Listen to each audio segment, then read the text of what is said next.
নোয়াখালী জেলার কোম্পানীগঞ্জ উপজেলাধীন পশ্চিম গাংচিল জামি মসজিদের ইমাম জনাব এ.কে.এম. মোস্তফা কামাল অবসরের ঘোষণা দেওয়ায় শুক্রবার ২৫ এপ্রিল জুমার নামাজ শেষে এলাকাবাসী, যুবক ও প্রবাসীদের যৌথ উদ্যোগে রাজকীয় বিদায়ী সংবর্ধনা দেওয়া হয়। অসংখ্য আলেম সমাজের মাঝেও এরকম হয় না, কিন্তু এই সমাজ আমার জন্য যে এই আন্তরিকতা দেখাইলেন, যে সহানুভূতি আমার প্রতি একটা সম্মান দেখাইলেন, আমি সকলের কাছে কৃতজ্ঞ।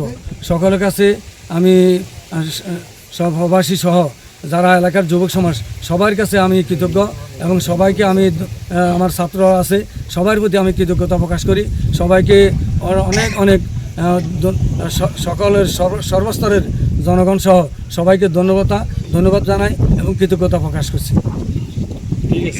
উল্লেখ্য, তিনি পশ্চিম গাংচিল জামে মসজিদ প্রতিষ্ঠা লগ্ন থেকে তিনি সম্পৃক্ত রয়েছেন। হিসেব অনুযায়ী তিনি প্রায় ৪০ বছর যাবৎ সুনামের সাথে মসজিদের খেদমত করে আসছেন। বারবার ইমাম পরিবর্তন করে। একজন আলেমের পিছনে যদি সমাজবাসী লেগে থাকে তাহলে সেই সমাজে ইমাম কখনো টিকতে পারে না। ওনারা সেই সমাজের সেই বদগুণকে পরিহার করে তারা সুস্থভাবে একজন ইমামকে সম্মানের সহিত ৪০ বছর খেদমত করার সুযোগ দিয়েছেন। এজন্য আমরা আমাদের ইমাম, মুয়াজ্জিন এবং খতিবদের পক্ষ থেকে এই সমাজবাসীকে আরো ধন্যবাদ জানাই।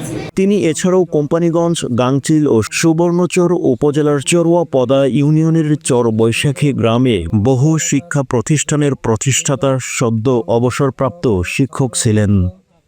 তাই সমাজের একঝাঁক তরুণ, প্রবাসী, সাবেক ছাত্রদের এবং সামাজিক সমন্বয়ে এই আয়োজন অনুষ্ঠিত হয়। এ সমাজকে অত্র এলাকায় আলোচিত সমাজ ও একতাবদ্ধ সমাজ হিসেবে চিহ্নিত করা হয়।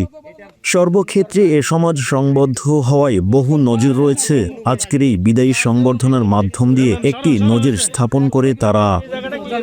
অত্র সমাজবাসী, যুবক ও প্রবাসীদের উদ্যোগে ওনাকে একটি মোটরসাইকেল উপহার হিসেবে দেওয়া হয়।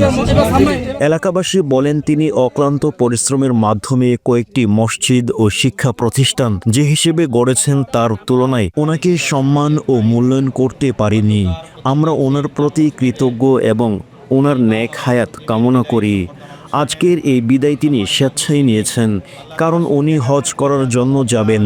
আমরা যুব সমাজ, এলাকাবাসী ও প্রবাসীরা আশা করি হজ করার পর আবার উনি আমাদের মাঝে ফিরে আসবেন এবং আমাদেরকে বুদ্ধি পরামর্শ দিয়ে সহযোগিতা করবেন এবং আমাদের পাশে থাকবেন ইনশাআল্লাহ।